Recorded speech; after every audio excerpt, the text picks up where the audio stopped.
बिस्मिल्लाहिर्रहमानिर्रहीम। मैं पाइथन के इस लेक्चर में आपको वेलकम करता हूँ। उम्मीद है कि आप खैरियत से होंगे। इस दुआ के साथ कि अल्लाह आपको, हमें, हम सब को अपने हिफ्ज़-ओ-मान में रखे, आमीन। आपसे गुजारिश करते चलें कि अगर आप हमारे इस चैनल पर नए हैं तो इस चैनल को लाइक करें और सब्सक्राइब करें। बेल के आइकन पर क्लिक भी कर दीजिएगा ताकि आपको हर आने वाला लेक्चर बाकायदगी से मिलता रहे। शुक्रिया। आज के वीडियो में हम सेकंड लूप जो कि पाइथन में एग्जिस्ट करते हैं, वाइल लूप, इसको देखेंगे। पाइथन में फॉर का लूप हम स्टडी कर चुके हैं और इसमें हम ये देखेंगे कि वाइल का लूप जो कि सेकंड लूप है पाइथन में, वो कैसे काम करता है। इसकी वर्किंग सेम है जैसे कि फॉर का लूप काम करता है, बट इसका जो स्टाइल है, इसके जो डायनामिक्स हैं, वो फॉर के लूप से डिफरेंट है। ठीक है, किस तरह डिफरेंट है, चलें ये हम देखते हैं। वाइल के लूप को अंडरस्टैंड करने के लिए हम डायरेक्टली पाइचार्म में जाएंगे और वहाँ पर हम एग्जांपल देखेंगे, इसका सिंटैक्स देखेंगे और इसकी वर्किंग देखेंगे। चलें आगे चलते हैं पाइचार्म की तरफ। पाइचार्म में एक फ़ाइल मेरे पास है और मैं इसमें जो है ये करने लगा हूँ कि वाइल का लूप कैसे काम करता है। वाइल का लूप करने से पहले मुझे इजाज़त दें कि मैं आपको एक इफ़ की एग्जांपल रिपीट करवाऊँ और यहीं से फिर मैं वाइल का लूप एक्सटेंड करूँगा इसी एग्जांपल से। देखिएगा कि इफ़ में या कंडीशनल स्टेटमेंट में हम नॉर्मली ये करते रहे हैं कि अगर आपके पास एक नंबर नाम का वेरिएबल है और अगर आप उसको चेक करवाना चाह रहे हैं इफ़ ये नंबर जो है वो लेस देन और इक्वल टू 10 है, तो यहाँ पर आप इसको इस तरह से करते थे। आप कहते थे, ठीक है जी, आपने कंडीशन लगाया करते थे और उसमें आप प्रिंट करवा लिया करते थे। आप प्रिंट की जगह आप और स्टेटमेंट भी यूज़ कर सकते हैं। ये आपके पास जो प्रिंट की स्टेटमेंट है बेसिकली ये इफ़ का ब्लॉक है। आप यहाँ पर मोर देन वन स्टेटमेंट भी लिख सकते हैं। अच्छा, एरर क्या आ रहा है, आपके पास नंबर डिफाइन नहीं है, नंबर नाम का वेरिएबल डिफाइन नहीं है। हम इसको डिफाइन करवाते हैं, हम ये वेरिएबल डिफाइन करवाते हैं और इसको 1 से इनिशलाइज़ करवा देते हैं। जब आप इसको 1 से इनिशलाइज़ करवाएंगे ना, तो इसका मतलब ये होगा कि ये कंडीशन ट्रू होगी और ये कंडीशन ट्रू होगी और इस कंडीशन के ट्रू होने की सूरत में आपकी ये स्टेटमेंट जो है ना वो एग्जीक्यूट होंगी। ठीक है, और यहाँ पर मैं एक और प्रिंट की स्टेटमेंट लगा सकता हूँ जो कि जिसमें मैं सिंपली ये कह सकता हूँ कि ये आउटसाइड इफ़ ब्लॉक है। ठीक है जी, और ये इफ़ का ब्लॉक है। अच्छा, होता क्या था एक्चुअली, हम कहते ये थे कि भाई आपने वेरिएबल चेक किया और उसके अगेंस्ट आपने ये वाला काम किया। अच्छा जी, इफ़ में आपके पास ये सिंटैक्स है और सिंटैक्स में आप क्या करते हैं कि आप एक कंडीशन जो है ना वो चेक करवा रहे हैं और कंडीशन आपके पास क्या है कि आया नंबर नाम के वेरिएबल में वैल्यू लेस देन और इक्वल टू 10 है तो ठीक है, वरना आप कंडीशन आपकी फॉल्स है। और अगर कंडीशन ट्रू है तो उसके अगेंस्ट आप ये वाला काम कहते थे कराओ, एक दफ़ा कराओ कि भाई अगर कंडीशन ट्रू है फ़ाइन तो ये प्रिंट करवाओ नंबर में क्या है। इसको मैं चलाता हूँ तो आपके पास आउटपुट आती है कि अगर आपके पास नंबर इज इक्वल टू 1 है क्योंकि नंबर के अंदर 1 है। अगर यहाँ पे मैं लेट से नंबर के अंदर लेट से 100 कर दूँ तो और उसको एग्जीक्यूट करूँ तो आपके पास ये आउटसाइड ऑफ इफ़ ब्लॉक आता है सिर्फ, लेकिन कंडीशन आपके पास ट्रू नहीं होती, इसलिए ये वैल्यू भी आपके पास प्रिंट नहीं होती। अच्छा, पढ़ हम वाइल रहे हैं, डिस्कस हम इफ़ कर रहे हैं। रीज़न इसकी ये कि वाइल में और इफ़ की कंडीशन में एक फ़र्क है और वो फ़र्क ये है कि आपके पास इफ़ की कंडीशन ये कहती है कि भाई अगर ये कंडीशन ट्रू है तो ये काम एक दफ़ा कर दो। ये एक स्टेटमेंट है, 2 स्टेटमेंट है, 20 स्टेटमेंट्स हैं, कर दो, एक दफ़ा कर दो। लाइन नंबर 5 में लेट्स से कि जी आपके पास वाइल का लूप लिखा हुआ है, इसका सिंटैक्स अभी हम देखेंगे। इफ़ की स्टेटमेंट यहाँ पर नहीं लिखी हुई, लेट्स से अज्यूम करें, तो उस केस में क्या होगा कि जब तक ये कंडीशन ट्रू होगी, अगर वाइल लिखा हुआ है, तब तक आप ये काम करते रहें, एक दफ़ा, 2 दफ़ा, 10 दफ़ा, 50 दफ़ा। ठीक है, जब तक कंडीशन ट्रू नहीं होगी ये काम होता रहेगा। और इसमें क्या है कि अगर ये कंडीशन ट्रू है, जैसे कि सामने लिखा हुआ है ट्रू है, ठीक है, अगर यहाँ पर हमारे पास लेट से ये 1 हो तो ये कंडीशन ट्रू है ना हमारे पास यहाँ पर, तो नंबर में अगर 1 हुआ तो ये कंडीशन ट्रू है जी, बिल्कुल ये कंडीशन ट्रू है। तो वो इफ़ ये कह रही है कि ये सिर्फ एक दफ़ा कर दो। वाइल क्या कहेगा कि भाई एक दफ़ा नहीं, जितनी दफ़ा ट्रू है मेरे पास कंडीशन उतनी दफ़ा ये करते रहो। तो डिफरेंस आपके पास आ गया। अब इसी इफ़ की कंडीशन को मैं वाइल में कन्वर्ट करने लगा हूँ। ठीक है, ये सिर्फ समझाना मकसद था आपको कि इफ़ का और वाइल का कंपैरिजन आपस में क्या है। इफ़ आपको आइडिया है, मैं इसे आगे पे कमेंट कर रहा हूँ, कमेंट करने से पहले मैं इसे कॉपी कर लेता हूँ और इसी को मैं नीचे पेस्ट भी करता हूँ और इसको फिर मैं वाइल में कन्वर्ट करता हूँ जी। देखिएगा जी, इसको मैं यहाँ पे कमेंट कर रहा हूँ और हम इफ़ की जगह सिंपली वाइल लिखेंगे। अब वाइल का लूप लिखने के लिए क्या होगा, आपको वाइल का कीवर्ड यूज़ करना पड़ेगा और उसके बाद एक कंडीशन होगी। वाइल का कीवर्ड लिखा, वाइल की कंडीशन लिखी और उसके बाद कॉलन लगाया, ये सिंटैक्स का पार्ट है। ठीक है, और उसके बाद फ़ौरन बाद आपका इंडेंटेड कोड है जो कि आप वाइल के नीचे लिखेंगे। 1 स्टेटमेंट, मोर देन 1 स्टेटमेंट हो सकती हैं, वो आप इसके अंदर इसका पार्ट बन जाएगा कि अगर ये कंडीशन ट्रू है, अगर ये कंडीशन ट्रू है और जब तक ट्रू है उस वक्त तक आप ये प्रिंट करते रहें करते रहें करते रहें, और जैसे ही कंडीशन फॉल्स होती है तो आप इस वाइल के ब्लॉक से बाहर निकलें और नीचे अगर कोई मज़ीद स्टेटमेंट्स लिखी हुई हैं तो उनको एग्जीक्यूट करें, ठीक है, वरना एग्जिट कर जाएं, ठीक है। अब ज़रा गौर कीजिएगा, मैं यहाँ पर एक स्लाइड सी मैंने एक मिस्टेक की हुई है और मिस्टेक जानबूझ के की है, मकसद आपको चीज़ का समझाना है, ठीक है। मैं इसको प्रोग्राम को यहीं पर एग्जीक्यूट करता हूँ और ज़रा आउटपुट देखिएगा। ध्यान में रखना है कि नंबर नाम का वेरिएबल है, इसके अंदर 1 है और कंडीशन टेस्ट कर रहे हैं कि number less than equal to 10 है, ठीक है, और तब आपने ये लूप चलाना है, ठीक है। मैं इसे एग्जीक्यूट करता हूँ, एग्जीक्यूट करवाता हूँ तो देखें 1 1 प्रिंट होता जा रहा है, होता जा रहा है, होता जा रहा है। इनफाइनाइट टाइम जो है ना वो ये चलता रहेगा जब तक आप इसको रोके नहीं, चलता रहेगा। रीज़न इसकी ये कि हमारे पास कंडीशन ट्रू आ रही है भाई, और कंडीशन ट्रू आती जा रही है।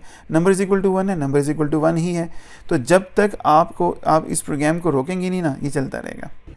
तो जनाब हुआ क्या है, हुआ ये कि नंबर में 1 था, वो 1 ही रहा, वाइल के लूप में भी 1 ही रहा और प्रिंट होता रहा। ये कंडीशन हमेशा ट्रू रही, कंडीशन ट्रू रही। होता क्या था, वाइल की कंडीशन चेक होती थी कि भाई चेक करो नंबर के अंदर वैल्यू 10 से लेस है या उसके बराबर है, वो कंडीशन ट्रू आती थी, वो प्रिंट कराता था। फिर वापस आता था लाइन नंबर 7 पर, फिर टेस्ट करता था, वो फिर ट्रू मिलती थी, फिर लाइन नंबर 8 को एग्जीक्यूट कर देता था, फिर वापस 7 पर आता था, टेस्ट करता था, 8 पे चला जाता था, एग्जीक्यूट कराता था, और ये चलता रहा, ये सिलसिला चलता रहा और ये चलता रहेगा क्योंकि ये एक इनफाइनाइट लूप जो है ना बन चुका हुआ है यहाँ पे।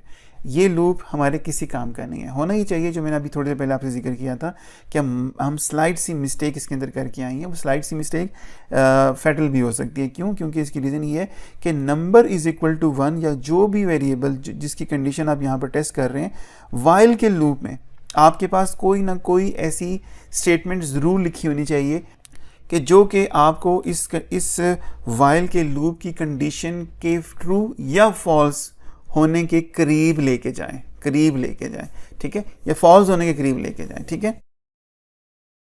अगर मैं यहाँ पे लिख दूँ number is equal to number plus 1, ठीक है, इसका मतलब क्या होगा, ये वाइल के लूप का ब्लॉक ही है और हम इसको ब्लॉक के अंदर ही लिखेंगे, ठीक है, इंडेंट करके लिखेंगे, ब्लॉक बन जाएगा।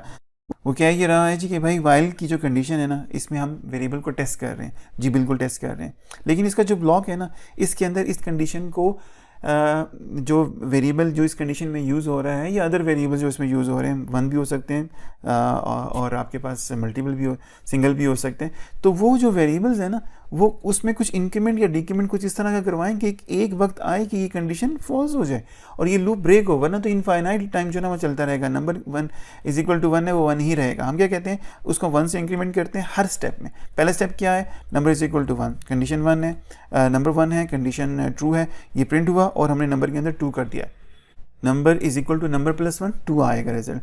फिर ये ऊपर जाएगा 2 is less than 10, yes 2 is less than 10, execute करेगा लाइन नंबर 8 को और लाइन नंबर 9 पे उसको 3 कर देगा। यानी कि ग्रेजुअली हम अपनी कंडीशन जो कि 10 इज इक्वल टू 10 है उसके करीब तर होते जा रहे हैं, ठीक है।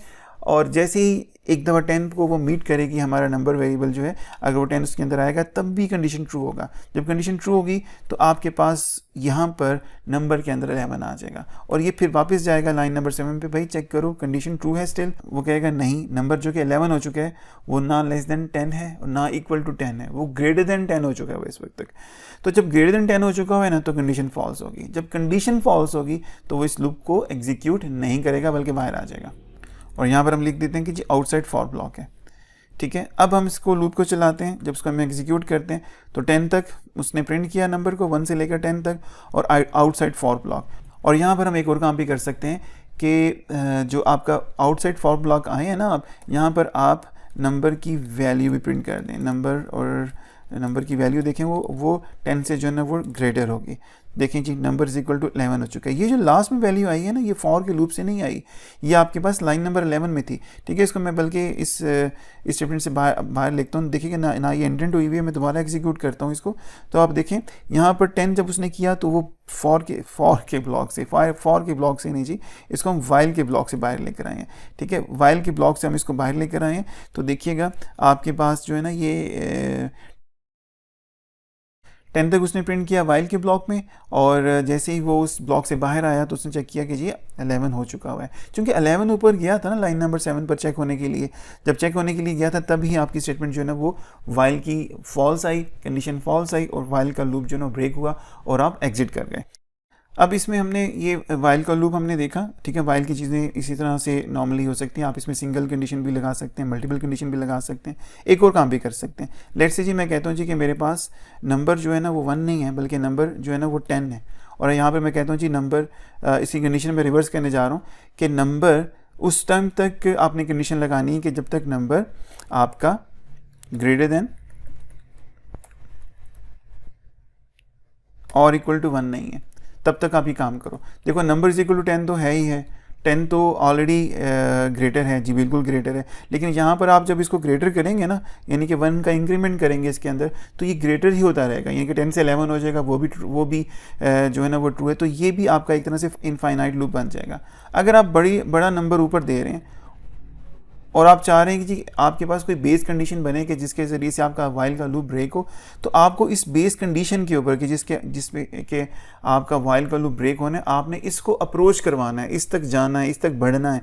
तो ये तो आप उसको फर्दर अवे लेके जा रहे हैं उसको, तो आपको यहाँ पर क्या करना पड़ेगा, आपको इस नंबर के अंदर डिक्रीमेंट करना पड़ेगा कि जब तक बड़ा है, ठीक है। लेट्स से 10 है, फर्स्ट टाइम 10 है तो ये प्रिंट होगा, और ये जो लाइन नंबर 9 है ना, ये 10 से इसको 9 कर देगा नंबर को, फिर सेकंड टाइम 9 से 8 कर देगा, फिर 8 से 7, और ग्रेजुअली 3, 2 और 1। 1 इज इक्वल टू 1 ट्रू है, बट जैसे ही 0 होगा ना तो ये इसका जो वाइल का ब्लॉक है ये ख़त्म हो जाएगा और हम बाहर आ जाएंगे। इसको हम एग्जीक्यूट करके देखते हैं। मैंने इसको एग्जीक्यूट किया तो नंबर इज इक्वल टू 10 से ग्रेजुअली कम होता गया, 1 तक ठीक था, जब दोबारा ऊपर गया तो ये 0 हो चुका हुआ था। आउटसाइड वाइल ब्लॉक हूँ और नंबर की वैल्यू 0 होगी, और ये आपका वाइल का लूप डिक्रीमेंट के साथ भी जो है ना वो चलता है जी। अभी आपकी मर्ज़ी है कि वाइल का लूप आप इंक्रीमेंट के साथ यूज़ करें कंडीशन अगर आपके पास है, डिक्रीमेंट के साथ यूज़ करें, यानी कि किसी जो बेस वेरिएबल है उसको आप डिक्रीमेंट करते जाएं और आप इवेंचुअली कंडीशन को जो है ना मीट कर दें। इट्स अप टू यू, ठीक है। वाइल के लूप में ये जो कंडीशन आपने लगाई है ये आपकी सिंपल कंडीशन भी हो सकती है और कंपोजिट कंडीशंस भी हो सकती हैं, जिसमें कि आप मोर देन 1 कंडीशंस टेस्ट कर सकते हैं, ठीक है। नंबर 1। नंबर 2 ये है कि ये जो आपका बेस वेरिएबल है इसको आपने हर स्टेप में कंडीशन तक लेकर जाना होता है, उसको पुश करना होता है, ग्रेजुअली पुश करना होता है, ठीक है, ताकि आपका ये इनफाइनाइट लूप आपके पास ना बने। तो ये चीज़ें थी कि किस तरीके से हम वाइल के लूप में काम कर सकते हैं। उम्मीद है कि आपको समझ आई होंगी चीज़ें। यहाँ पर एक क्वेश्चन जो आता है कि वो ये कि वाइल का लूप बेहतर है कि फॉर का लूप बेहतर है, वाइल का लूप फास्टर है या फॉर का लूप फास्टर है।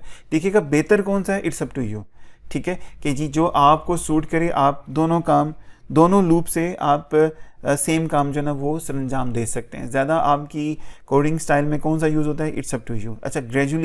अच्छा नॉर्मली जो ट्रेंड एग्जिस्ट करते हैं ना वो ये है कि फॉर का लूप प्रोग्रामर्स को ज़्यादा यूज़ करते हुए देखा गया है।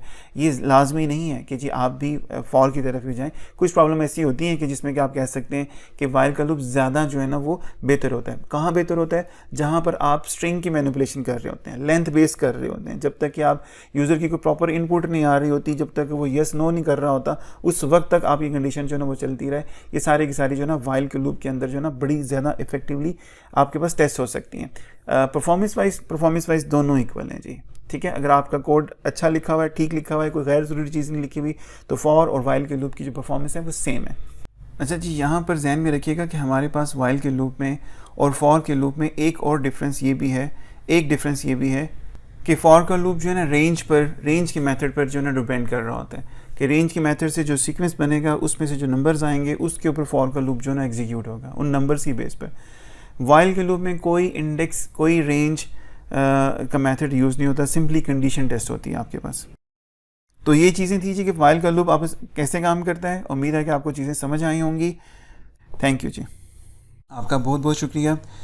यहाँ पर मैं आज के इस लेक्चर को ख़त्म करता हूँ इस दुआ के साथ कि अल्लाह आपको अपने हिफ्ज़-ओ-मान में रखें, अल्लाह आपको आसानियाँ बांटने की, आसानियाँ समेटने की हिम्मत, तौफीक और इस्तिताअत अता फ़रमाएँ। अपने इर्द गिर्द के लोगों का बहुत बहुत ख्याल रखिएगा। Thank you. अल्लाह हाफिज़।